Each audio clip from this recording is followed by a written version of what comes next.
sur Facebook, sur YouTube, que vous soyez quelque part en France, que vous soyez sur le continent américain, que vous soyez au Gabon, au Cameroun et à l'île Maurice. Je ne sais pas où ailleurs. Ok, ce matin, c'est l'après-midi, j'aimerais parler de plusieurs choses et je souhaiterais vraiment que vous me suiviez attentivement.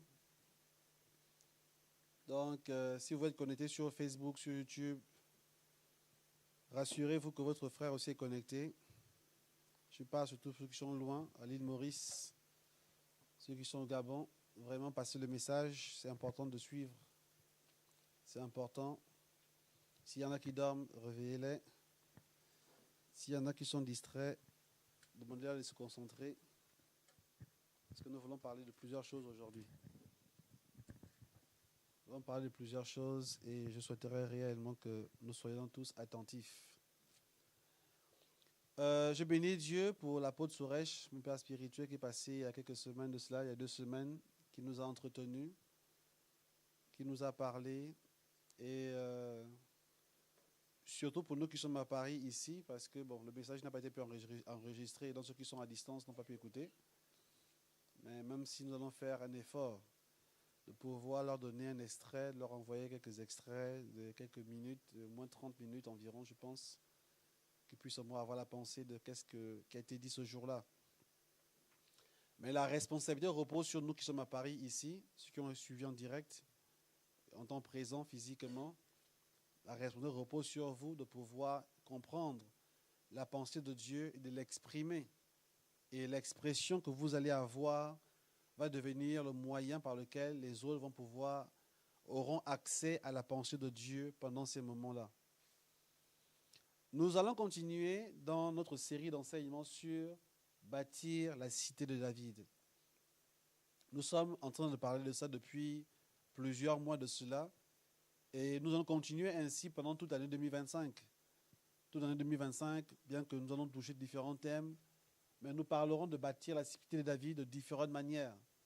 En parlant de plusieurs paramètres. Pourquoi nous parlons de ça? Nous parlons de ce que nous sommes en train de bâtir aujourd'hui, de la vision que Dieu nous a donnée. Et c'est important que nous puissions faire corps avec cela. Que vous soyez ici en France, que vous soyez quelque part à l'île Maurice, quel que soit là où vous êtes, vous devez comprendre réellement ce que Dieu nous a demandé de faire, afin de ne pas mal le faire, de le faire convenablement, de le faire en respectant les normes que Dieu nous a données. Quand Dieu a demandé à Moïse de bâtir le tabernacle, il lui a dit à Moïse de bâtir le tabernacle selon le modèle qu'il avait vu sur la montagne. Amen. Vous savez que Moïse, en réalité, si vous faites un peu d'histoire, bon, je pense que pas vous faire l'histoire, tout le monde connaît un peu l'Égypte des pyramides. Donc les Égyptiens étaient des grands ingénieurs, étaient des grands architectes, des personnes qui pouvaient faire de grandes réalisations. Mais Dieu n'a pas voulu que Moïse utilise les modèles qu'il connaissait déjà. Il n'a pas dit à Moïse, bon, je sais que tu as fait 2-3 pyramides, donc tu as l'expérience déjà, donc fais-moi un truc pareil. Est-ce qu'on voit ça ici? Donc Moïse a pu dire, ok Seigneur, t'inquiète pas, j'étais l'architecte numéro 1 à mon époque, dans ma génération, je sais comment construire, donc laisse-moi faire. Dieu n'a pas voulu que Moïse amène ses compétences humaines ici. Est-ce qu'on voit ici? Dieu n'a pas voulu que Moïse amène son intelligence. Bien que l'intelligence soit importante à des moments particuliers, Dieu donne un cerveau, on doit s'en servir. Mais nous devons faire attention au modèle que nous représentons. Est-ce qu'on voit ça ici? Nous devons faire attention. Parfois, nous voulons faire l'œuvre de Dieu avec, on va dire, les modèles du monde. Et c'est ce que Dieu n'apprécie pas. Regarde, Dieu dit à Moïse ici, fais selon le modèle. Pourquoi Dieu précise le modèle? Dieu précise parce que il est possible que Moïse utilise un mauvais modèle. Il est possible que Moïse utilise de mauvais moyens, de mauvais outils pour bâtir ce qu'il doit bâtir. On ne doit pas faire l'œuvre de Dieu avec nos propres émotions, nos propres sentiments, nos propres idées. Parce que chacun va vouloir venir avec ses propres idées. Moi, j'ai l'habitude de faire comme ça, voilà comment on va faire. Moi, j'ai l'habitude de chanter comme ça, j'ai l'habitude de prier comme ça, j'ai l'habitude de chanter ainsi, de prêcher ainsi. Moi, voilà ce que moi j'apprécie. Il ne s'agit pas de toi ici, il s'agit de ce que Dieu veut faire parmi nous. Amen. Et je prie, ma prière ici, nous sommes un noyau à l'heure actuelle, je prie que la greffe du modèle de Dieu prenne forme parmi nous. Que la greffe prenne forme. Vous savez, quand on est beaucoup plus nombreux, il devient difficile de corriger certaines choses. Est-ce qu'on voit ça ici? S'il y a des choses à corriger, c'est quand on est peu. Même si c'est vrai que, bon, en ce qui nous concerne, on est peut-être peu physiquement, mais vu qu'il y a des gens à l'île Maurice et par-ci, par-là, bon, il y a fait de bonnes petites, de poches. Mais bon, même si, quel que soit le nom qu'on soit, on peut être, j'aimerais dire qu'on est encore, c'est encore possible de modifier les choses. Amen. C'est encore possible de poser une bonne base, une bonne plateforme sur laquelle Dieu va se tenir pour pouvoir nous construire convenablement. Et voilà pourquoi c'est important de comprendre le modèle de ce que nous sommes en train de bâtir. C'est important de comprendre. Et chaque personne doit le comprendre, quel que soit ce que tu fais, quel que soit ton âge, que ce soit les enfants, que ce soit les plus jeunes, que ce soit les vieillards, tout le monde doit comprendre qu'est-ce que nous sommes en train de bâtir. Sinon, chacun va vouloir faire les choses à sa manière. Il y en a qui vont dire que oui, moi, l'église à côté, voilà comment on fait, on va faire ainsi ici. Le but n'est pas de reproduire un modèle qui existe déjà. Le but ici, c'est de trouver la pensée de Dieu et de comprendre qu'est-ce que Dieu veut être parmi nous. Amen. Qu'est-ce que Dieu veut bâtir parmi nous? Trouver la pensée de Dieu. Nous voulons trouver la pensée de Dieu. Pas de reproduire juste un système. Pas de reproduire juste un modèle. Est-ce qu'on voit ça ici? Voilà pourquoi nous sommes en train de parler de bâtir la cité de David. La cité de David vient avec son modèle, avec son esprit. Il y a un esprit que Dieu veut bâtir parmi nous. Les gens aiment souvent dire, oui, on a tous l'esprit de Dieu. J'aimerais vous contredire cela aujourd'hui. On va lire, commencer par Apocalypse chapitre 4, verset 5. Quelqu'un peut lire? Je vais plutôt laisser la Bible en papier là, parce que c'est trop...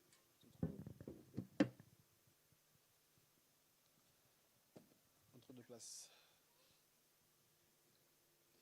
Apocalypse chapitre 4, verset 5. Je vais essayer de lire un peu, parce que j'aimerais qu'on comprenne un peu ce qu'on appelle l'esprit de quelque chose. Hein? Parce qu'il y a trop de confusion dans l'église aujourd'hui. Tout le monde dit, moi j'ai l'esprit de Dieu, j'ai l'esprit de Dieu, c'est l'esprit de Dieu qui m'a dit. Non, il y a un esprit particulier. Attends, je suis sûr. Apocalypse chapitre 4. Oui, vas-y David, je veux lire. Apocalypse chapitre 4, à partir du verset 4. Commence à partir du verset 1. À partir du verset 1. C'est plus facile de comprendre. Après cela, je regardais, et voici, une porte était ouverte dans le ciel. La première voix que j'avais entendue, comme le son d'une trompette, et qui me parlait, dit « Monte ici, et je te ferai voir ce qui doit arriver dans la suite. » Aussitôt, je fus ravi en esprit, et voici, il y avait un trône dans le ciel, et sur ce trône, quelqu'un était assis. Celui qui était assis avait l'aspect d'une pierre de jaspis et de sardoine, et le trône était environné d'un arc-en-ciel semblable à de l'émeraude. Autour du trône, je vis 24 trônes, et sur ces trônes, 24 vieillards, assis, revêtus de vêtements blancs, et sur leurs têtes, des couronnes d'or. Du trône sortent des éclairs, des voix et des tonnerres. Devant le trône brûlent 7 lampes ardentes, qui sont les 7 esprits de Dieu. Il y a encore devant le trône comme une mer de verre semblable à du cristal. Au milieu du trône et autour du trône, il y a 4 êtres vivants remplis, Dieu devant et derrière. Amen. Amen. Ici, dans le verset 5, on nous dit « Du trône sort des éclairs, des voix, des tonnerres. Devant le trône brûlent 7 lampes ardentes qui sont les 7 esprits de Dieu. » Amen. Bon, je ne veux pas faire dans le mysticisme aujourd'hui. Hein? Pour faire dans les choses bizarres, dans la science-fiction. Je réserve ça pour les cours particuliers. Hein? Mais j'aimerais juste attirer notre attention sur des fonctionnements. Dans Apocalypse chapitre 1, on parle des 7 églises. En fait, la chose qu'il faut comprendre ici, c'est qu'il y a des particularités. Est-ce qu'on voit ici? Les 7 églises, pour venir au chapitre 1, je vais commencer par là, pour bien comprendre. Pour dire, quand vous voyez la lettre que Jean et l'ange et Jésus écrit aux 7 églises, Jésus s'adresse à chaque église avec un message particulier. Est-ce qu'on voit ceci? Le message n'est pas le même. Voilà que j'aime souvent dire que toutes les églises ne se ressemblent pas.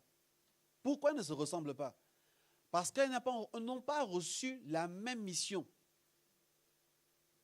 Et quand vous voyez les 7 églises, le problème n'est pas que ces églises ne se trouvent au même endroit. Parce que, bon, on va dire, physiquement, c'est ce qui s'est passé en réalité. Hein, quand vous voyez un peu l'église de Philadelphie, Pergame, Thyatire, ainsi de suite, Smyrne, un truc comme ça, je crois, Éphèse, en fait, ce sont des villes. Hein, et si vous voyez la carte de la Turquie de l'époque, de l'Asie mineure, qu'on appelle l'Asie mineure, à l'époque, qu'on appelle la Turquie actuelle, ce sont des villes, en fait. Hein, je pense que Éphèse est toujours aujourd'hui en Turquie, je pense que ça existe toujours. Hein. Éphèse, ça existe toujours. Voilà. Donc, ce sont des villes. Je contextualise un peu ça. C'est comme si on disait écrit à l'ange de l'église de Paris, à Strasbourg, Toulouse, Montpellier, Bordeaux et Saint-Étienne. Est-ce qu'on voit ceci? Ce sont des villes. Donc, quand vous voyez ici les églises, les lettres écrites aux 7 églises, ce sont des villes qui existaient à l'époque. Il y avait des villes qui n'existent plus aujourd'hui, mais en tout cas, toutes ces villes existaient. Et dans ces villes, il y avait des églises. Hein? Il y avait des églises. Donc, quand on écrit à l'ange de l'église de telle ville, on parle ici à une église particulière. Et vous voyez une chose, c'est que la demande de Dieu n'était pas la même. J'aime souvent expliquer que même Jésus lui-même ne se présente pas de la même manière. Il dit, voici ce que dit celui qui tient les 7 étoiles entre ses mains. À une autre, il dit, voici ce qui dit l'alpha et l'oméga. À une autre, il dit, voici celui qui dit, je ne sais pas quoi, ainsi de suite. Pour dire que Jésus ne se révèle pas de la même manière dans chaque église. Donc, une église doit comprendre la manière dont Jésus se révèle à elle. Et ce que l'église doit bâtir, c'est la manière dont Jésus se révèle. Voilà pourquoi on ne peut pas se ressembler. Est-ce qu'on voit ça ici? Tu ne peux pas chercher à ressembler à l'église d'à côté. Pourquoi? Parce que Jésus ne s'est pas présenté à vous de la même manière. Voilà pourquoi en réalité, en un seul mot, il n'y a pas de bonnes églises ou de mauvaises églises. Bon, après, maintenant, il y a des églises qui font n'importe quoi aussi. Ça, c'est vrai. Il faut aussi vous le dire. Quand on fait n'importe quoi, c'est la déviation. J'en parlais tout à l'heure ici. La déviation, parce que oui, dans notre église, on boit de l'huile. Non, là, ce n'est pas la Bible. Oui, parce que là, c'est l'onction, parce que non. Là, il faut aussi se reconnaître des bêtises. Il y a des esprits, des erreurs. Est-ce que aussi? La déviation. Je ne parle pas de ça ici. Je ne parle pas des déviations que les gens font. Je parle ici de caractère qui est bâti. La nature de Christ. N'est-ce pas? Il y a une église qui mettra plus l'accent sur une manière d'adorer particulière. C'est la manière dont Dieu s'est révélé à eux. Une autre église mettra l'accent particulier sur la mission apostolique. C'est la manière dont Dieu se révèle à eux. Il y a une église qui mettrait l'accent sur un aspect très social. Est-ce qu'on voit ici? C'est la manière dont Dieu s'est révélé à eux. Voilà pourquoi quand tu es dans un environnement, tu dois comprendre comment Christ s'est présenté à vous. Amen.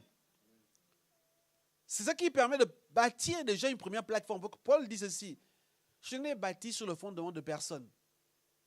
Parce que Paul avait une manière dont Christ s'est révélé à lui. Et partout, Paul bâtissait des églises, il avait une manière de faire. Voilà pourquoi dans le Nouveau Testament, Paul prêchait aux non-juifs. À l'époque, bon, pour nous aujourd'hui, peut-être que ça a l'air un peu bizarre. Bon, on n'arrive pas à comprendre un peu la subtilité de la chose. On dit, bon, et alors? Mais à l'époque, c'était un combat en fait. Parce que la majorité des chrétiens à l'époque de Paul étaient tous des juifs. La majorité étaient des juifs. Paul lui-même était un juif. Pour commencer. Mais donc la majorité. Donc, c'était exceptionnel que Paul aille dans des endroits où il n'y avait aucun juif, évangélise, gagne des âmes et bâtit une église. Au point que ça crée des problèmes. Beaucoup de gens disent, mais normalement, tout le monde sait que Jésus n'a jamais prêché aux juifs. Est-ce qu'on voit ici? Il y avait un problème doctrinal. Paul a dû expliquer que oui, vous savez, quand la Bible dit machin, ça veut dire que oui, voilà. Il a dû expliquer la circoncision. Contre la circoncision, ce n'est pas obligatoire. Paul a dû expliquer, justifier, ainsi de suite, ainsi de suite. Parce que Christ s'est révélé à lui d'une manière particulière et il avait une manière de bâtir. Amen. En ce qui nous concerne, la cité de David, nous devons aussi comprendre comment Dieu s'est révélé à nous, afin de comprendre qu'est-ce que nous sommes en train de parler ici. Mais j'aimerais commencer, pour introduire mon message, parler de ce que j'appelle comprendre le monde des esprits. Parce que mon titre, c'est l'esprit davidique. Nous sommes appelés à bâtir un esprit qu'on appelle l'esprit davidique. L'esprit davidique a un sens, a une signification. Il y a une substance à l'intérieur. Il y a des dimensions qui sont à l'intérieur. Et si tu es membre de la cité de David, que ce soit ici en France, que ce soit à l'île Maurice, quel que soit le pays où tu te trouves en ce moment, tu dois comprendre la substance qui se trouve à l'intérieur de notre identité. J'aimerais dire simplement, tu dois comprendre ce que Dieu t'appelle à devenir. Tu dois comprendre cela. Mais avant d'aller plus loin dans l'esprit davidique, j'aimerais comprendre qu'il y a ce qu'on appelle des esprits qui fonctionnent, qui opèrent. Dans ton opération, tu es toujours sujet d'un esprit particulier. Est-ce qu'on voit ceci? Il y a un esprit qui opère avec toi. J'aimerais dire ceci, parce que nous sommes peut-être ici, c'est l'apôtre Sourèche qui aime le dire, hein, c'est l'esprit, ici en Europe, c'est l'esprit cartésien. L'esprit de la Grèce, voilà ce que je cherchais. L'esprit de la Grèce. L'esprit de la Grèce nous emmène à raisonner. Mon droit, mon ceci, cela. Mais j'aimerais dire ceci, c'est que ce n'est pas vrai. Quelque chose que tu peux ressentir, tu es soumis à un esprit. Que tu sois conscient ou inconscient. Est-ce qu'on voit ceci? Nous sommes soumis à des esprits. Pourquoi? Parce que le monde dans lequel nous fonctionnons était un monde d'abord d'esprit. Les premiers êtres qui ont fonctionné sur la terre étaient d'abord des esprits, pas des hommes de chair. Le monde spirituel est d'abord le monde qui a opéré ici sur la terre. Voilà pourquoi la terre est gouvernée par des esprits. Il y a des esprits dans les territoires qu'on ne peut pas ignorer. Il y a des esprits qui dominent en Afrique, en Europe, en Amérique, en Asie. Il y a des esprits qui opèrent. Et ces esprits induisent des comportements et des attitudes. Et ça ne dépend pas de qu'est-ce que nous voulons, qu'est-ce que nous ne voulons pas. Parce qu'avant ta naissance, ces esprits étaient déjà là. Et à ta mort, ces esprits seront toujours là. Voilà pourquoi les cultures anciennes ont appelé ces esprits des dieux. Est-ce qu'on comprend ici? Parce qu'en réalité, quand les peuples anciens adoraient le soleil, adoraient la lune, ils n'adoraient pas le soleil et la lune. Est-ce qu'on comprend ici? Parce que bon, aujourd'hui on se moque un peu, franchement, tel peuple, il priait le soleil, franchement c'est n'importe quoi, il priait la lune, franchement, il priait les arbres. Il ne priait pas les arbres, il priait l'esprit de l'arbre. Est-ce qu'on voit ici? Il ne priait pas le soleil, il priait l'esprit du soleil. Il ne priait pas la lune, il priait l'esprit de la lune. Et ainsi de suite, et ainsi de suite. Ils invoquaient des esprits qui opéraient, qui fonctionnaient dans ces choses qu'ils avaient identifiées. Est-ce qu'on voit ici? Ce n'est pas vraiment se moquer comme si c'est inerte. Non, il n'y a rien d'inerte. Dans le monde de l'esprit, tout est vivant. Est-ce qu'on voit ici? Tout a une vie, a une source. Et quand tu te connectes à cette source-là, tu as la puissance de la source. Voilà pourquoi, dans les villages, on parle de l'esprit de la panthère, l'esprit de ceci, cela. Pourquoi? Parce qu'on veut s'attacher à des esprits qui opèrent dans ces animaux-là. On me saisit un peu ici. Hein? Je suis en train de parler ici du monde des esprits. Nous ne devons pas être ignorants de ces choses-là. Je ne veux pas aller trop en détail, mais je veux juste poser un cadre pour que chacun comprenne que les esprits fonctionnent. Et toi-même, tu es soumis à des esprits. Voilà que quand tu nais de nouveau, quand tu donnes ton cœur à Jésus-Christ, tu sors d'un gouvernement, d'un esprit, pour entrer dans le gouvernement de l'Esprit de Dieu. Mais il n'y a jamais d'indépendance. Il n'y a jamais d'indépendance. Il n'y a pas un moment où tu dis non, Dieu, en ce moment, on est fâché. Non, le diable non plus, on est fâché aussi. Non, moi, je suis au milieu. Non, ni Dieu, ni le diable, moi, je suis au milieu. Non, moi, personne ne m'influence. En ce moment, c'est moi-même. C'est comme je vois, je ne suis pas comme ça, c'est moi-même qui parle. C'est faux. Hein? Je peux te dire clairement que c'est faux. Il n'y a jamais un moment où c'est seulement toi-même. Ça n'existe pas. Tu es toujours soumis, influencé par un esprit particulier. Mais maintenant, l'avantage que nous avons en tant que des êtres humains, c'est que nous pouvons faire un choix. Est-ce qu'on voit ceci? On peut faire un choix. C'est que nous pouvons faire. C'est pour ça que Jésus est mort à la croix pour nous.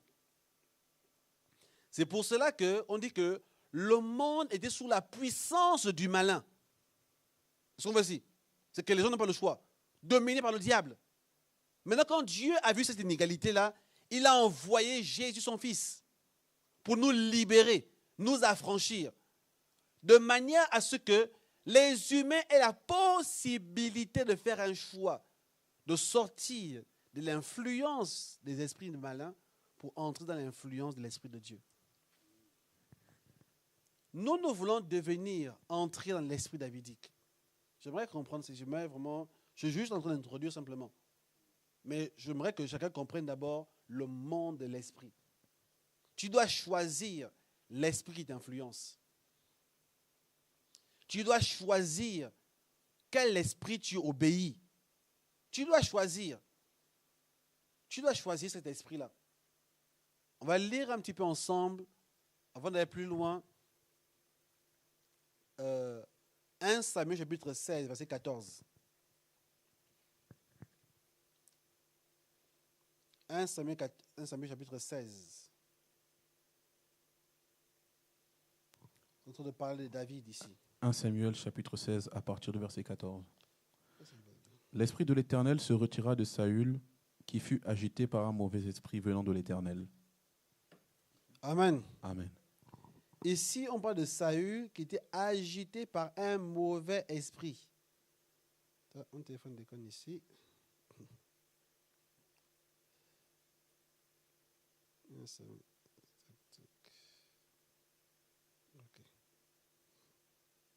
On dit ici que Saül était agité par un mauvais esprit. Ici, la chose que je veux faire remarquer ici, c'est que quand Saül a désobéi à Dieu, il a ouvert une porte. Est-ce qu'on voit ici?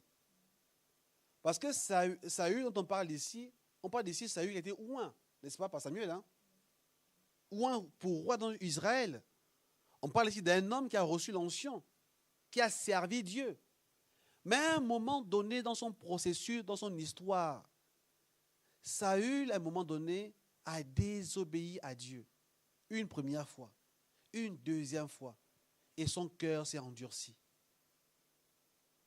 Est-ce qu'on voit ceci? Le moment où son cœur s'est endurci, on dit maintenant ici qu'il était maintenant soumis sous la domination d'un mauvais esprit. Est-ce qu'on comprend ici? Saül a quitté la direction du Saint-Esprit pour maintenant être soumis à un mauvais esprit. Pour dire simplement quoi?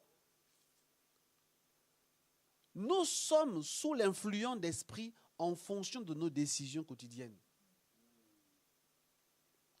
Nos décisions quotidiennes nous emmènent dans un esprit ouvert à un autre esprit. Voilà un homme qui a bien commencé, mais qui à un moment donné a été sous l'influence d'un mauvais esprit. Qui a été sous influence. Voilà pourquoi nous devons faire attention. Il y a de mauvais esprits. Il n'y a pas que, quand on parle de l'esprit du mal, il y a plusieurs types d'esprits qui opèrent. En réalité, dans nos caractères, dans nos comportements, on peut retrouver les esprits qui nous influencent. Tu peux retrouver l'esprit qui t'influence dans ton caractère. On voit que Saül est devenu colérique, par exemple. Il voulait tuer David, n'est-ce pas? Mais on peut se dire que c'est juste un mauvais caractère qu'il avait. Je vais simplement dire ceci. Quand vous lisez Galates chapitre 4, combien? 6, le fruit de la chair. 5. Voilà. On peut lire rapidement Galates chapitre 5, verset combien? 16. Hein? On peut lire. Je vais juste parler doucement vraiment pour expliquer correctement ce que je suis en train de dire ici. Les œuvres de la chair. Vas-y. Galates chapitre 5, le verset 19. Or, les œuvres de la chair sont manifestes. Ce sont l'impudicité, l'impureté, la dissolution, l'idolâtrie, la magie, les inimitiés, les querelles, les jalousies, les animosités, les disputes, les divisions, les sectes, l'envie, l'ivrognerie, les excès de table et les choses semblables. Amen. Amen. En réalité, dites-vous une chose. Chacune des œuvres de la chair citées ici sont le résultat d'une influence d'un esprit particulier. On comprend ici? Je reprends. Les œuvres de la chair mentionnées ici, l'idolâtrie, la magie, l'impudicité, la jalousie, les disputes, ainsi de suite, ainsi de suite. Ils sont la manifestation d'un esprit. On comprend ici? En fait, beaucoup de personnes dans le monde chrétien confondent plusieurs choses dans le monde de la possession démoniaque. Il y a une chose qu'on appelle être possédé d'un esprit. Hein? C'est quand un esprit a pris le contrôle de quelqu'un et la personne a besoin de délivrer. Il y a une chose qu'on appelle l'influence démoniaque. Est-ce qu'on voit ceci? L'influence démoniaque n'est pas la possession démoniaque. L'influence démoniaque, c'est un esprit qui te pousse à agir d'une manière particulière, mais qui ne te possède pas. Et c'est dans ce cas que se trouvent beaucoup de chrétiens. Ils ne sont pas possédés par un esprit, mais ils sont influencés par un esprit. Et influencés par un esprit, ça peut être tout le monde. Voilà pourquoi nous pouvons le voir maintenant dans nos caractères. Un esprit malfaisant, malsain, nous influence et nous agissons d'une mauvaise manière. Nous posons de mauvais actes. Nous péchons à répétition. Est-ce qu'on voit ici? Nous faisons des choses que nous regrettons. Ce que Paul dit dans Romains 8, n'est-ce pas? Je fais le mal que je n'ai pas envie de faire. C'est que je suis poussé par ma chair. Pourquoi? Parce que ces esprits agissent au travers de la chair. Mais je vais parler juste du moment de l'esprit pour l'instant ici.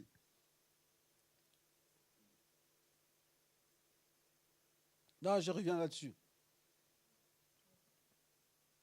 Donc, je ne veux pas avoir les esprits du mal ici. Est-ce qu'on voit ici? Il y a des esprits qui amènent le mal. Je vais juste citer quelques esprits ici. Dans la Bible, on parle de l'esprit de l'antéchrist. Dans 2 Jean chapitre 1, verset 7 à 10. Vous notez juste le verset, vous ne pouvez pas lire.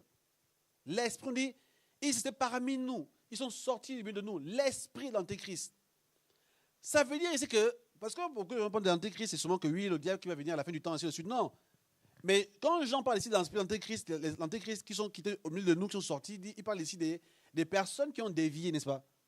Ils sont sous l'influence d'un esprit qu'il appelle l'esprit de l'antéchrist. Ailleurs, il appelle l'esprit de l'erreur. Est-ce qu'on voit ceci? Ça veut dire que le fait de ne pas marcher d'une certaine manière, avoir une vie qui contredit les valeurs de Christ, tu es sous l'influence de l'esprit de l'antéchrist. L'antéchrist, ce n'est pas seulement celui qui va venir à la fin des temps, puis Armageddon, tout ce que vous voulez. Non. Ici, l'esprit de l'antéchrist opère aujourd'hui. C'est ce que Jean dit ici, là. C'est que vous avez entendu pas qui va venir, il est parmi nous aujourd'hui. C'est que l'esprit opère depuis 2000 ans déjà. Et l'esprit, l'antéchrist, opère dans l'église. Parce qu'il est sorti du milieu de nous. C'est ce que Jean dit ici. C'est la déviation. C'est le fait de contredire les valeurs de Christ. Voilà pourquoi aujourd'hui, il y a beaucoup de doctrines qui sortent, qui viennent contredire la parole de Dieu, qui viennent contredire les valeurs de Christ. Il y en a qui vont maintenant dire que oui, la polygamie c'est autorisé. Est-ce qu'on voit ceci? C'est l'esprit de l'erreur. On va maintenant dire oui, c'est notre culture africaine. Ça n'a rien à voir avec la culture africaine ou pas la culture africaine. C'est tu d'avoir une seule femme. Maintenant, quand tu commences à raisonner maintenant pour dire oui, tu sais, on peut avoir aussi 2, 3 femmes, ainsi de suite. Ça, c'est l'esprit de l'erreur qui vient briser un principe ici. L'erreur nous éloigne de Dieu. On commence à justifier l'impudicité. Oui, vous savez, on est jeune aujourd'hui. Comme on est jeune, donc c'est normal, j'ai un copain, une copine, ainsi de suite. Mais au fur et à mesure, on va voir. C'est l'esprit de l'erreur qui vient justifier un péché. C'est l'esprit de l'antéchrist. Il combat les valeurs de Christ. Et Jean nous dit, ils sont sortis parmi nous. C'est-à-dire que les gens, ils ont la connaissance de la Bible. Parce que, est-ce qu'on voit ici? C'est que l'esprit d'antéchrist connaît la Bible. Mais il amène la connaissance de la Bible de la mauvaise manière. Donne une autre orientation. Il y a beaucoup de choses aujourd'hui, au fur et à mesure. Ok, aujourd'hui, il y a toutes sortes de doctrines qui sortent au fur et à mesure aujourd'hui, dans notre époque. Entre les pasteurs qui sont passés pour des dieux, et tout le monde, tout ça c'est l'esprit de l'erreur. Est-ce qu'on voit ceci? Ce n'est pas une personne, mais on peut le voir opérer dans plusieurs milieux, n'est-ce pas? Au Gabon, en Chine, en France, en l'île Maurice. Chacun peut dire qu'il y a un Jésus quelque part toujours. Est-ce qu'on voit ceci? L'esprit de l'erreur. Il y a aussi ce qu'on appelle aussi dans le monde des esprits démoniaques, l'esprit de Jézabel. Est-ce qu'on voit ceci? Jézabel était une personne dans la Bible. C'est une femme qui a existé. Elle était l'épouse d'un roi qu'on appelle Akab. C'est une personne. Mais son caractère est le résultat d'un esprit. Est-ce qu'on voit ici? C'est pour vous faire comprendre que quand je vais venir sur l'esprit de Davidique, que vous comprenez plus ce que ça veut dire ici. On commence par que Jézabel, d'abord, c'est une personne qui a existé, n'est-ce pas? Et son caractère a été maintenant défini comme étant le caractère d'un esprit, non pas de l'esprit de Jézabel. Pour la parenthèse, ce n'est pas une femme. L'esprit de Jézabel, c'est un type d'esprit qui opère aussi dans l'Église. Comme je dis dans le conseil, je dis que l'esprit de Jézabel combat les prophètes dans les églises. L'esprit de Jézabel combat l'autorité, la véritable autorité qui vient de Dieu. Quand on dit dans Apocalypse, je pense Apocalypse combien? Vous pouvez noter, Apocalypse chapitre 2, verset 20. Dit, la lune des églises, ce que j'ai contre toi, c'est que tu as laissé Jézabel enseigner. Est-ce qu'on voit ici? Donc l'esprit de Jézabel qui était dans l'Ancien Testament, on le cite dans Apocalypse. Pour dire que ce caractère-là est le résultat de l'esprit de Jézabel. Est-ce qu'on voit ceci? Donc l'esprit de Jézabel opère toujours jusqu'à aujourd'hui. Et quand tu étudies le personnage de Jézabel, tu peux définir le caractère de l'esprit de Jézabel. Donc voilà pourquoi dans la Bible, on étudie les personnages pour comprendre les caractéristiques de l'esprit qui opère au travers de la personne. Est-ce qu'on voit ceci? Ah, c'est l'esprit de Jézabel. La même chose avec l'esprit de Babylone. Babylone était une ville qui existait aussi. C'est une ville qui existait vers l'Irak, comme dirait Suresh, vers l'Irak, ainsi de suite. Un empire puissant et qui a opéré d'une manière particulière. Mais cette ville qui a opéré a aussi un esprit. Et quand on étudie Babylone, voilà que cet esprit revient dans l'Apocalypse. Babylone la grande, la mère des prostituées. Est-ce qu'on voit ceci? C'est qu'elle caractérise plusieurs choses. Et voilà que beaucoup de personnes parlent même de Babylone comme étant le monde, n'est-ce pas, aujourd'hui? Je pense que même chez les Rastas, on parle de Babylone. Est-ce qu'on voit ici? Parce qu'on a capturé que Babylone, c'est un esprit.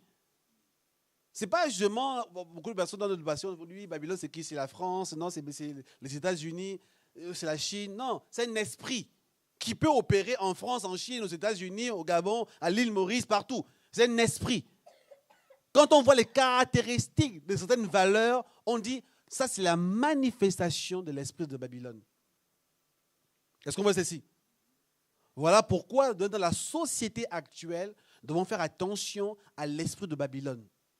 Que nous ne soyons pas affectés. Parce que Babylone, on dit, Babylone boit le sang des saints. Babylone amène la corruption des bonnes valeurs.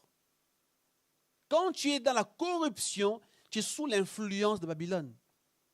Tu fais la politique, tu fais les affaires. Quand tu es corrompu, c'est que Babylone t'a acheté. Est-ce qu'on voit ceci? Maintenant, je parle maintenant sur les esprits de Dieu. Les esprits de Dieu sont la manifestation. Quand on dit 7, le plus important n'est pas 7. 7, c'est la perfection. Est-ce qu'on voit ceci? Ça, c'est la pluralité, la diversité. Ça veut dire que en Dieu, l'esprit de Dieu, on ne peut pas manifester tout l'esprit de Dieu. Mais Dieu nous donne un esprit particulier que nous manifestons. Une caractéristique qui s'attache à notre caractère, à notre vie, que nous devons produire. Est-ce qu'on voit ceci? Donc, le fait d'avoir le Saint-Esprit, nous ne donnons pas toutes les caractéristiques de Dieu, ce n'est pas vrai. Mais il libère en toi une dimension. Dans Apocalypse 19, verset 10, il y a ce qu'on appelle l'esprit de la prophétie. Est-ce qu'on voit ici? Ça, c'est un esprit de Dieu. L'esprit de la prophétie. L'esprit de la prophétie. On dit le Dieu des esprits des prophètes. Est-ce qu'on voit ici? C'est un type d'esprit. Et l'esprit de la prophétie opère avec des caractéristiques spécifiques. Un esprit de la prophétie, c'est l'esprit qui vient de Dieu. Il y a ce qu'on appelle l'esprit d'Élie. Dans Malachie chapitre 4, versets 5 à 6, on dit « J'enverrai dans la fin des temps Élie le prophète, n'est-ce pas? » Et Jésus a dit « Jean-Baptiste est le Élie qui devait venir. » Ça veut dire quoi? Maintenant, bon, beaucoup ont dit que non, c'est la réincarnation. Non. Élie n'est pas réincarné. Ça veut juste dire que Jean-Baptiste a fonctionné avec l'esprit d'Élie, les caractéristiques, la dimension d'Élie. Est-ce qu'on voit ça ici? Ce n'est pas Élie. Voilà qu'Élie revient dans l'Apocalypse en réalité. Parce que quand on meurt, on est mort. On ne revient pas.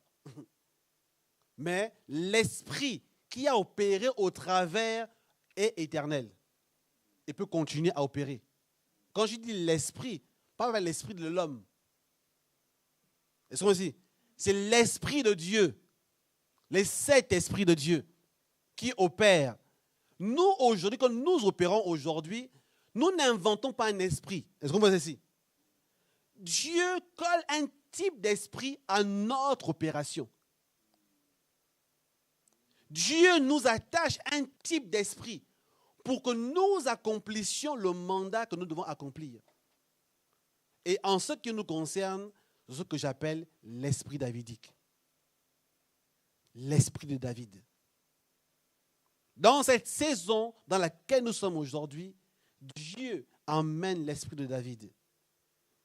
Et c'est la raison pour laquelle nous devons bâtir la cité de David. La cité de David est la manifestation de l'onction, de l'esprit de David parmi nous. Et j'aimerais dire plus loin encore, si Dieu vous parle personnellement d'un personnage biblique, de Abraham, de Jacob, de Isaac, de Noé, de Daniel, de Esther, de Déborah, concernant votre vie, ça veut dire que Dieu veut vous rattacher à l'esprit de la personne. Est-ce qu'on voit ça ici? Avec l'esprit avec lequel la personne opérait. Je ne parle pas ici d'invoquer les morts, il faut bien me comprendre ici, là, parce que, bon, parce qu'on dit, oui, le prophète a dit, maintenant, allez sur la tombe de ces personnes, oui, l'esprit de, oui, viens maintenant sur moi. Il faut bien comprendre ici, là, parce que tu ne comprends pas, lève la main, comme ça, on va bien l'expliquer, même ceux qui sont sur Facebook, sur YouTube. N'allez pas faire dire que je n'ai pas dit. Demain, au temps de prière, quelqu'un va commencer à dire oui, maintenant je vais invoquer l'esprit de temps. Non, attention. Voilà. Voilà, on va juste tirer le machin. Il faut bien comprendre ici. Hein? Quand on ne comprend pas, on pose la question. Comme ça, moi, c'est clair pour tout le monde. Et il n'y a pas d'ambiguïté. Même sur les réseaux sociaux, poser les questions, il n'y a pas de problème, on va répondre. Donc, je suis en train de parler ici de l'esprit de David. Nous sommes dans cette saison en train de bâtir la cité de David. La cité de David est attachée à l'esprit de David. Ça veut dire que nous devons avoir aujourd'hui l'esprit de David, chacun d'entre nous. Il y a un esprit qui doit nous accompagner.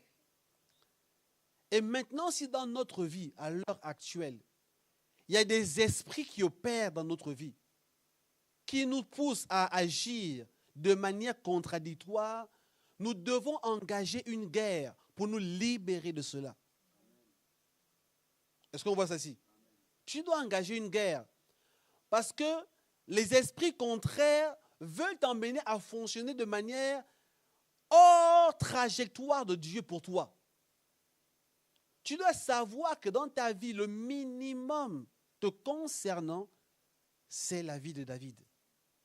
L'onction de David, l'esprit de David, les caractéristiques de David doivent opérer en toi. C'est les choses qui doivent être construites dans ta vie. Tu dois prier, jeûner, de manière à ce qu'il y ait un changement qui s'opère. Qu'il y ait une transformation à l'intérieur de toi, dans ton ADN, jusqu'à une totale expression de la nature de Dieu en toi. Amen. Nous devons mener un combat. Sinon, nous serons toujours sous la domination des esprits contraires. Premier point important dans ce que je suis en train de parler ici, dans l'onction de David, dans ce lieu que nous sommes en train de bâtir, que j'appelle la cité de David, nous devons devenir un lieu de discernement des esprits. On va lire rapidement, on va relire 1 Samuel chapitre 16.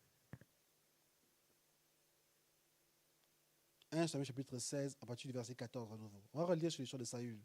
Il y a un principe important ici à comprendre. 16, verset 14. À partir du verset 14.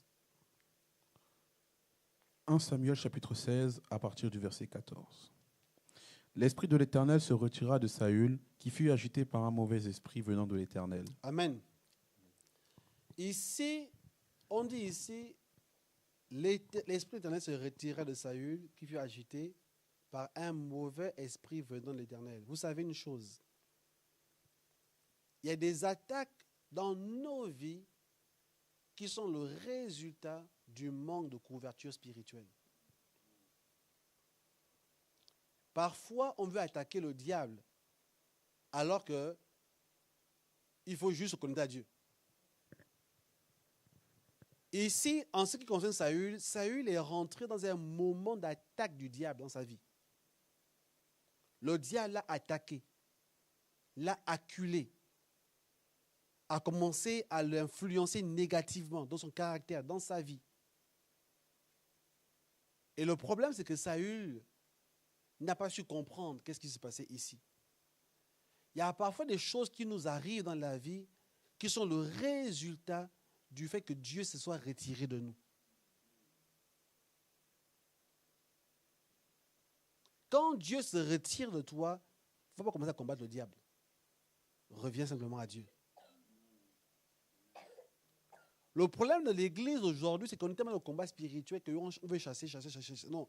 Ici, le problème de Saül, c'était que c'est Dieu qui s'était retiré. Quand tu n'as pas un esprit de discernement, tu ne mèneras jamais le combat convenablement. Tu ne mèneras jamais le combat convenablement. Voilà pourquoi il ne faut pas être dans ces histoires de gens qui sont en combat tous les jours. Combat, oui, le diable, Jésus, on va prier, prier, prier. Non, il y a des moments où il faut t'asseoir, réfléchir. Qu'est-ce qui se passe? Réfléchis, assieds-toi. Essaie de comprendre. L'esprit davidique que nous voulons bâtir ici, c'est un esprit de discernement. un esprit de compréhension du monde spirituel. Ma prière est celle-ci dans tout le rassemblement. Que chacun comprenne, reçoive un esprit de discernement. Nous ne pouvons pas être ignorants du monde spirituel, du monde qui nous entoure. On ne doit pas prier n'importe comment, juste prier, prier, prier. Avant la prière, nous devons discerner le niveau de l'attaque auquel nous sommes soumis ici. Quel que soit tu es dans le rassemblement, tu dois avoir un esprit de discernement. Je veux souvent dire à Laetitia, avant de prier, j'aime d'abord réfléchir. Je n'aime pas que la prière soit mécanique. Est-ce qu'on voit ceci? Parfois, à un moment donné, il faut s'asseoir un peu et se dire, mais qu'est-ce qui se passe en fait? Parce qu'à chaque fois que tu tombes, boum, tu dis, oui, Seigneur, au nom de Jésus, je prie, je lis, je prie, je massacre, je tue. Bon. En fait, tu tues qui? Tu massacres qui? Tu lis qui? Il y en a qui vont lui au Saint-Esprit bientôt. S'ils ne l'ont pas déjà fait. Déjà. Est-ce qu'on voit ceci? À un moment donné, assieds-toi. Essaie de comprendre un peu, comme on dit dans Apocalypse chapitre 2. Reviens d'où tu es tombé. Est-ce qu'on voit ici? C'est-à-dire que tu vois dans ton processus, dans ton parcours, est-ce qu'il y a une erreur que j'ai fait, Seigneur? Est-ce qu'il y a quelque chose que j'aurais dû faire, que j'ai loupé? Est-ce que... Parce que regardez un peu, imaginez que vous êtes Moïse. Dieu vous a parlé dans la montagne. Vous a dit que non, vous êtes le héros, la personne, l'homme, la situation qui t'a délivré Israël. Mais 2-3 jours plus tard, il veut vous tuer. Vous faites comment? Vous liez l'esprit de mort, non? Logiquement. Toi, esprit de mort, qui m'attaque aujourd'hui, mais tu vas lier qui? Tu es en train de lier Dieu lui-même. Alors que Dieu te dit simplement que tu as oublié de circoncire ton fils. Comme tu as oublié de circoncire ton fils, je suis obligé de te combattre. Nous devons avoir un esprit de discernement à la cité de David. Ma prière, c'est que Dieu nous remplisse de discernement afin de mener les combats convenablement, de comprendre la volonté de la pensée de Dieu, que nous ne puissions pas nous lancer dans des combats inutiles, mais que nous discernions quelle est la voie de Dieu. Et quand c'est Dieu qui nous combat lui-même, que nous soyons capables de nous repentir et de revenir à lui, de rentrer sous sa couverture afin de simplement avoir la victoire. Nous voulons un esprit de discernement. Que Dieu donne un esprit de discernement à chacun d'entre nous. Ça, c'est important. Voilà que nous voulons bâtir convenablement. Nous voulons poser de bonnes bases. Nous ne sommes pas un mouvement de combat spirituel. On ne va pas juste prier pour prier. Nous sommes un mouvement prophétique. Le prophétique ici nous donne accès au monde de l'esprit. Donc on dit ici de discerner les esprits. Comprendre simplement qu'est-ce qui opère ici, là. Est-ce qu'on voit ceci? Nous devons discerner, comprendre ce qui nous arrive, comprendre qu'est-ce que Dieu est en train de faire parmi nous, comprendre à quelle phase nous sommes dans notre processus. Nous devons avoir un esprit de compréhension. Nous allons avancer assez rapidement. Verset 18, quelqu'un peut lire rapidement, verset 18. 1 Samuel 16, verset 18. L'un des serviteurs prit la parole et dit, « Voici, j'ai vu un fils d'Isaïe, Bethléemite, qui sait jouer. C'est aussi un homme fort et vaillant, un guerrier, parlant bien et d'une belle figure. Et l'Éternel est avec lui. » Amen. Amen. Ici, ce verset contient les caractéristiques de l'esprit davidique. Les caractéristiques de l'esprit davidique. Et j'aimerais que rapidement, je vais le numérer, le temps est avancé déjà, mais je vais énumérer 2-3 points et nous allons finir. La première chose, ici, on dit que, parce que Saül était embêté par cet esprit qui venait le perturber. Et on avait besoin de quelqu'un pour l'aider, à le délivrer. Et on cherchait quelqu'un qui devait jouer la musique. Pas n'importe quelle musique. Une musique prophétique. Amen. Voilà pourquoi j'aimerais nous encourager, nous ici, à la cité de David, par rapport à la dimension de l'adoration. Il y a ce qu'on appelle l'adoration davidique. Amen. Nous devons toucher à l'adoration davidique. L'adoration davidique amène la délivrance, amène la restauration. L'adoration, ce n'est pas juste parce qu'on attend le message. Voilà que j'encourage tous ceux qui sont absents aujourd'hui, qui m'écoutent sur Zoom, sur Facebook et sur YouTube. Il y a des choses que vous ne toucherez pas à distance. Est-ce qu'on voit ici? Il y a des choses que vous ne toucherez pas à distance. Parce qu'on pense que je pense écouter le message. Mais j'aimerais dire que c'est faux. Bien que je suis content que vous soyez connectés sur Facebook et YouTube. Je suis content que vous soyez connectés. Mais vous devez vivre une atmosphère. Vous devez vivre quelque chose. Ce que l'adoration vous apporte, le message ne l'apportera pas. Je ne dis même pas que l'important de mon message ici, là, ou de tous les prédicateurs qui passent ici prêcher. Est-ce qu'on voit ceci? Mais je dis juste ici qu'il y a une dimension qui est libérée dans l'adoration. Saül avait compris ça avec ses gens. Ils n'ont pas cherché un prophète ici, là. Ils n'ont pas cherché un guérisseur. Ils n'ont pas cherché un médecin. Ils ont cherché un adorateur.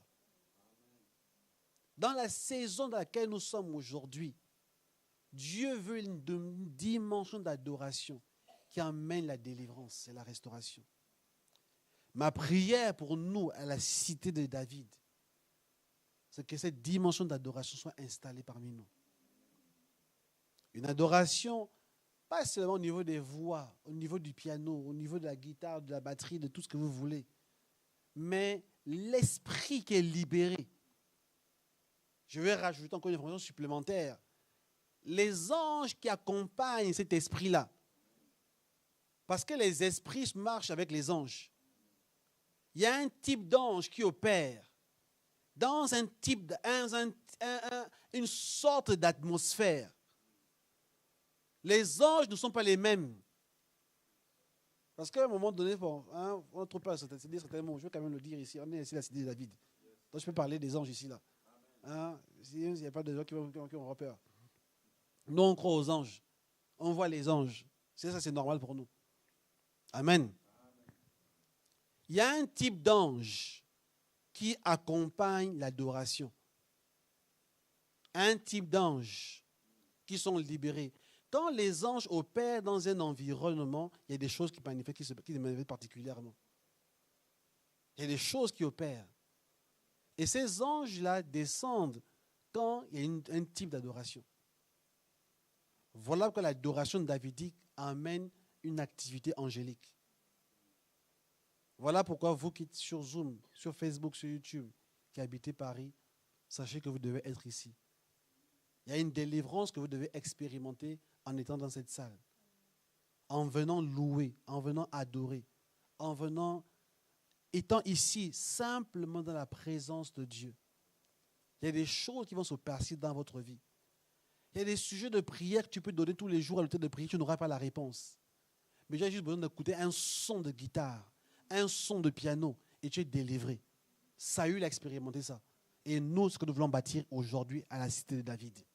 Un environnement où Dieu délivre au travers de l'onction, simplement qui est contenue dans l'atmosphère.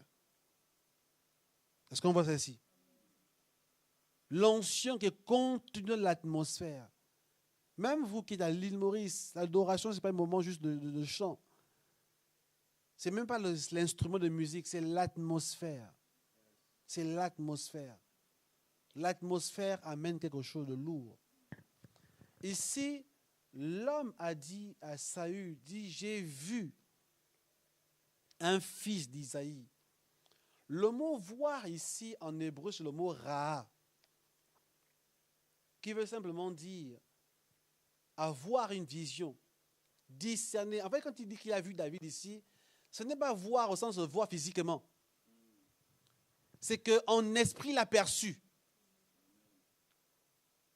Est-ce qu'on voit ici? C'est qu'il y a une perception spirituelle qui est ici. C'est une vue perçante. C'est comme si il a vu à l'intérieur de David.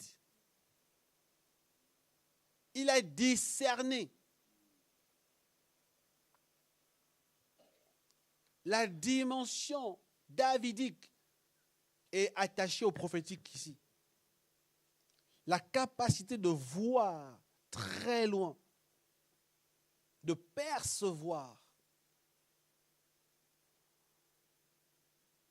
Les adorateurs que Dieu cherche aujourd'hui, ce sont des personnes que Dieu veut identifier d'abord en esprit. Nous devons devenir un peuple d'adorateurs. Un peuple d'adorateurs, de personnes qui adorent réellement, comme dit le Seigneur Jésus, en esprit et en vérité. Amen. Nous devons adorer en esprit et en vérité. Il va plus loin ici, il définit maintenant David. On dit, j'ai vu un fils d'Isaïe. Un adorateur est d'abord un fils. Amen. La dimension de fils est une chose importante ici. Parce que le mot fils, le mot ben, en hébreu, le fils ici est rattaché à une identité plus loin que lui-même. Tu es fils de. Il n'a pas dit David, il a dit le fils d'Isaïe. On aime toujours dire que on est tous fils de Dieu, fils de Dieu, fils de Dieu. J'aimerais dire qu'en dehors de fils de Dieu, tu es le fils d'une maison. Tu es le fils d'une maison. Il n'a pas dit, j'ai vu un fils d'Israël. Il a dit, j'ai vu un fils d'Isaïe. Est-ce qu'on voit ceci? Ici, tu dois être attaché, tu dois comprendre la vie de ta famille spirituelle. Tu dois être attaché à l'onction que Dieu libère dans ta maison. Parce que c'est dans ta maison que Dieu vient te chercher.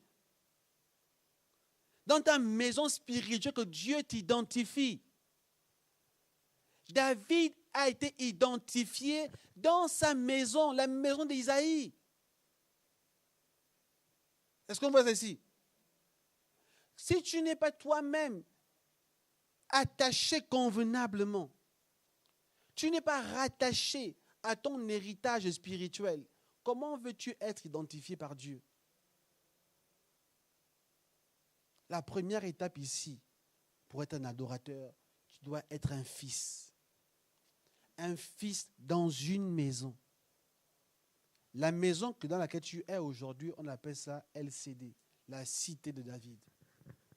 Un environnement dans lequel Dieu est en train de bâtir quelque chose. Amen. Dieu est en train de bâtir une identité. Et tu dois être attaché à cela.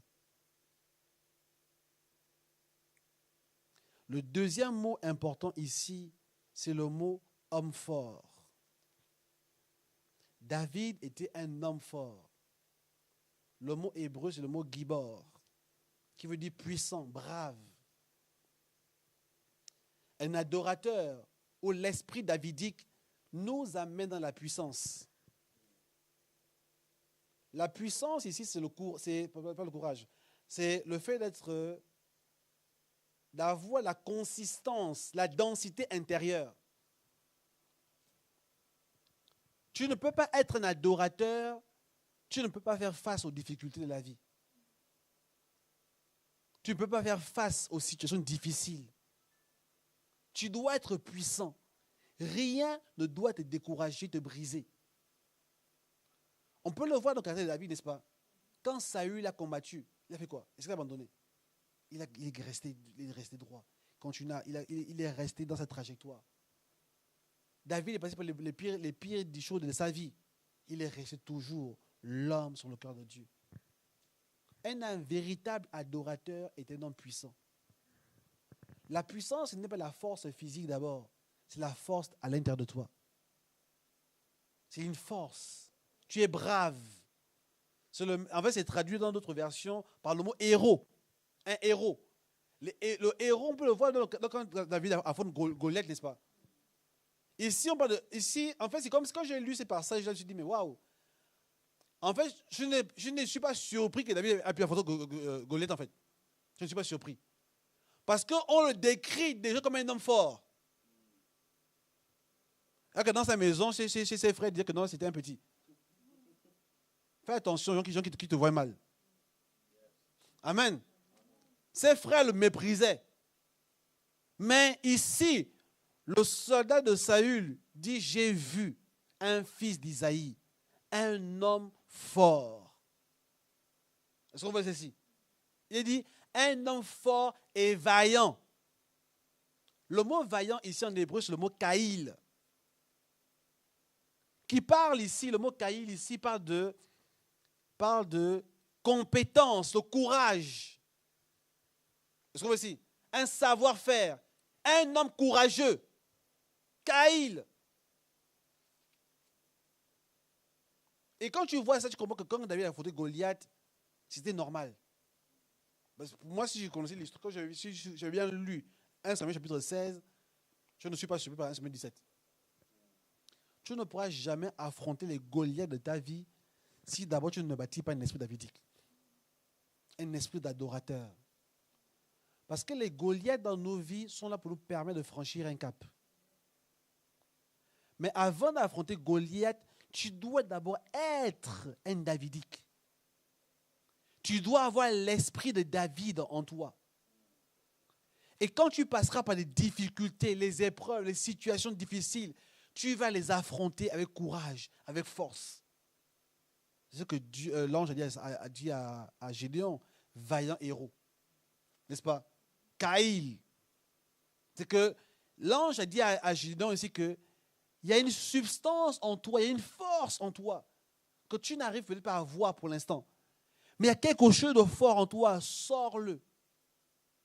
Manifeste-le. Et tu auras la capacité d'affronter les Amalécites. J'aimerais dire ceci. Quand nous passons par des épreuves, des moments difficiles, Dieu le permet parce qu'il veut faire sortir notre véritable nature en nous. C'est ce que Gideon a vu en fait. Par les moments difficiles, les épreuves. Parce que Dieu voulait simplement faire sortir la dimension de Kaïl, vaillant. Ne te laisse pas abattre, réduire, mais deviens un véritable adorateur. Amen. Deviens un brave, quelqu'un de courageux, de vertueux. Un peu plus loin, on dit encore un vaillant, un guerrier. Est-ce qu'on voit ça ici? Un adorateur est un guerrier. Guerrier ici, c'est un soldat, un combattant. Une personne qui se tient à la brèche, qui affronte des difficultés. Quelqu'un qui ne recule pas. Un soldat, quand il y a la guerre, il ne recule pas, il part à la guerre, n'est-ce pas? Le civil va se cacher. Mais le soldat va affronter les difficultés. On dit que David ici était un homme de guerre. Mais moi, ça me surprend, un guerrier. Je me dis, mais comment le gars peut voir ça en lui? Mais David n'a jamais fait aucune guerre. Ça aussi. Il n'avait aucune guerre. Mais regardez un peu le descriptif de l'homme ici. Là. Quand on le voit ici, ça ne correspond pas à l'image de David qu'on dessine souvent dans les bandes dessinées. Un homme de guerre. C'est le gars qui a vu sans lui. Là, on voit comment par là que ça, c'est une vision prophétique. Parce qu'il est en train de décrire David dans tout ce que David va devenir plus tard, en fait. Mais que, dans un premier temps, ce n'est pas perceptible. On ne le voit pas forcément. Mais la semence est déjà en lui. La capacité est déjà en lui. La force, le courage, la bravoure est déjà en David. Amen. Nous sommes dans un temps, une saison, nous devons bâtir l'esprit de David. Quand je décris David ici, je suis en train de nous décrire, nous tous ici, de manière prophétique. J'aimerais dire, j'ai vu. Amen. La vision ici, c'est une vision prophétique. C'est que même si pour l'instant, tu as l'impression d'être faible, Même si pour l'instant, tu as l'impression d'être écrasé par les situations, les difficultés, tu ne t'en sors pas. Sache qu'en toi se trouve une capacité surnaturelle de surmonter et de dominer. En toi se trouvent des dimensions célestes, des choses que Dieu a déposées en toi, te rendant capable d'affronter toutes sortes de situations difficiles. On dit ici que David était un homme qui parlait bien. Parlant bien. Ici, parler bien veut dire quoi? Quand on parle de parler bien ici, le mot c'est bin, qui veut dire connaître avec l'esprit, discerner. Nous devons avoir la connaissance spirituelle des choses. Amen. Un véritable adorateur est une personne qui discerne, qui connaît, qui a ce qu'on appelle la révélation.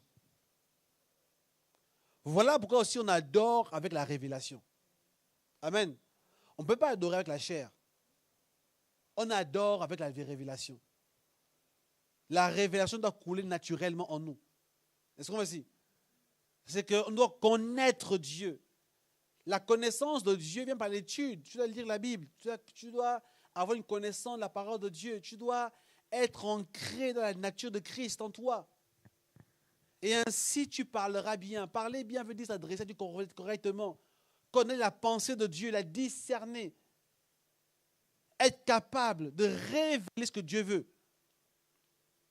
Parlant bien. Parle avec compréhension.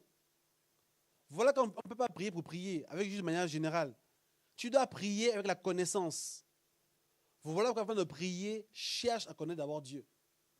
Amen. Beaucoup de gens prient mais ne connaissent pas Dieu. Alors ils parlent dans le vide. Ils parlent de manière générale. David était un homme qui connaissait Dieu, qui parlait bien. Et on peut le voir dans les psaumes, n'est-ce pas? Les psaumes de David expriment une connaissance claire de Dieu. L'Éternel est mon berger. Je ne manquerai de rien. Est-ce qu'on voit ici? C'est que David, quand il dit parlant bien ici, c'est que, et c'est aussi ça dans la capacité d'adorer, de psalmodier, n'est-ce pas? Une personne qui psalmodie, qui chante pour Dieu, parle bien, dans le sens où il s'est aligné de bonnes paroles, rempli de révélations et de connaissances. La première chose dans le chant de Dieu ici, c'est d'abord de connaître celui à qui on s'adresse. Est-ce qu'on voit ici? Je pense que c'est ce que on fait dans le... c'est que, je pense que les Ivoiriens font, on dit comme ça, faire à Tarakou. Donc tu parles de quelqu'un, n'est-ce pas? Tu lui parles de manière, tu l'encenses. Mais pour l'encenser, tu dois le connaître. En tout cas, avoir des informations sur la personne. Si nous voulons quelque part encenser Dieu, l'adorer, l'élever, première étape, il faut connaître Dieu. Il faut connaître Dieu parfaitement, correctement. Et enfin de parler maintenant avec révélation. Amen. Parler avec révélation. Dire qu'est-ce qu'il a fait dans nos vies. Combien il opère dans nos vies. Qu'est-ce qu'il nous apporte. Nous devons être des gens davidiques. Avoir l'esprit de David. Connaître Dieu. Et exprimer la nature de Dieu par nos mots. Exprimer la nature de Dieu par nos phrases. Parler correctement. On dit que David était un homme, qu'est-ce qu'on dit plus tard? Parlant bien, d'une belle figure. Amen. Belle figure ici parle ici de la beauté. Mais la beauté ici parle ici de la pureté. L'apparence, être propre, être un modèle. L'esprit davidique nous emmène à être des gens modèles. Être pur dans notre caractère. Être propre. Tu ne peux pas avoir l'esprit davidique, tu ne peux pas être un modèle. Tu ne marches pas dans la pureté. Nous sommes dans une saison où nous devons chercher la pureté. Amen. Marcher comme des modèles. Faire attention à la manière dont nous sommes perçus, l'apparence. L'apparence, ce n'est pas juste le fait de paraître généralement. Non, ici, c'est quelle nature s'exprime en toi? Amen. Quelle nature s'exprime en nous? Qu'est-ce que nous manifestons? Qu'est-ce que nous produisons? David est une personne qui avait cette apparence pure. Et en conséquence, l'Éternel était avec lui. Amen. On cite toutes ces caractéristiques-là et à la fin, il dit, l'Éternel est avec lui. Et l'esprit davidique amène la présence de Dieu. Tu transportes la présence de Dieu avec toi. Tu transportes Dieu avec toi. Partout où tu te trouves, Dieu est avec toi. Tu n'as pas à avoir peur. Tu n'as pas à être déstabilisé. Tu n'as pas à manquer de courage, à manquer de force. Dieu doit être avec toi. Amen. Donc, simplement ce soir, je voulais juste nous encourager et nous dire que nous voulons bâtir l'esprit de David. Amen. C'est un temps dans lequel l'esprit davidique doit opérer parmi nous. Comme je le disais au début, il y a plusieurs types d'esprits qui opèrent en Dieu. Je ne demande pas d'avoir tous les esprits qui existent. Je demande de focaliser sur un seul esprit. L'esprit davidique. Parce qu'il y a beaucoup d'esprits, n'est-ce pas? Comme on parle des 7 esprits de Dieu. Ça parle juste d'une diversité d'esprits. Parce que Dieu est infini. Dieu est infini. Il y a différentes dimensions en Dieu. Et ce qui est sûr, Dieu ne nous demande pas de tous les avoir. Est-ce qu'on voit ceci? On ne peut pas tous avoir, c'est impossible. Mais nous pouvons avoir un esprit. N'est-ce pas? Il nous donne un esprit. Et cet esprit-là que nous devons maintenant bâtir en nous. Maintenant, quand tu vois l'esprit de David ici, maintenant à nous de nous comparer, de voir quelles sont les caractéristiques en nous qui combattent cet esprit en nous. Quelles sont les valeurs qui sont contradictoires à l'esprit de David? Est-ce qu'il y a des choses en nous qui nous empêchent de vivre cette vie davidique? Et donc aussi être conscient que cette vie davidique-là, voilà ce que Dieu veut bâtir à la cité de David. Et nous tous ici qui sommes là, rassemblés dans la salle, suivant en direct ici, nous devons maintenant devenir les garants de cet esprit parmi nous. Amen. Nous devons devenir les garants. On doit tous se battre pour voir l'esprit de David prendre place parmi nous. Que l'esprit davidique prenne place. Qu'elle prenne forme. De toutes sortes de manières. Devenons les garants. Battons-nous. Installons cette nature parmi nous. Et ainsi permettons à Dieu de faire ce qu'il a envie de faire parmi nous. Amen. Quand nous allons installer l'esprit de David parmi nous, c'est ainsi que la gloire de Dieu sera manifestée. Parce que la gloire de Dieu, ce n'est pas par rapport au nombre de personnes que nous sommes. Pas par rapport à l'argent que nous avons.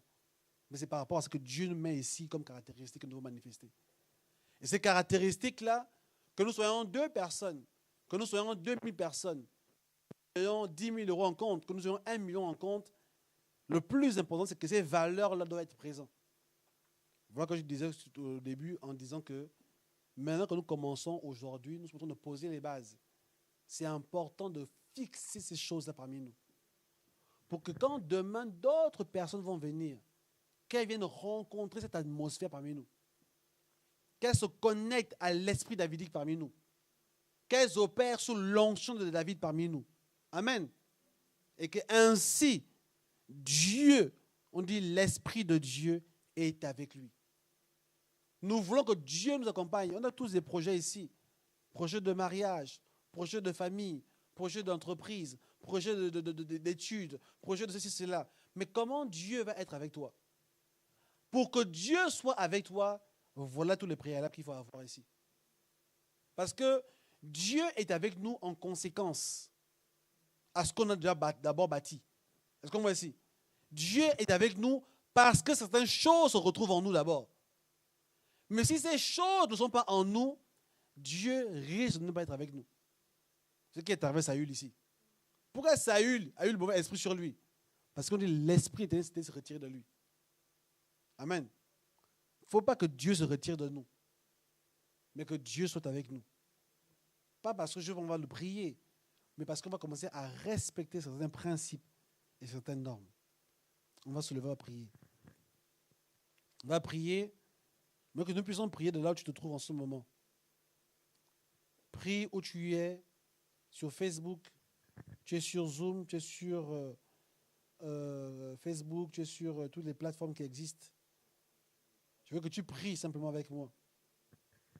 Prie avec moi. Prie maintenant. Demande à Dieu de t'aider. Que l'onction davidique descende sur toi. L'esprit davidique. C'est un temps dans lequel l'esprit de David se manifeste. Père, je prie dans le nom de Jésus pour la cité de David, à Paris, à l'île Maurice, et partout où nous sommes aujourd'hui rassemblés. Père, je prie dans le nom de Jésus que tu aides chacun.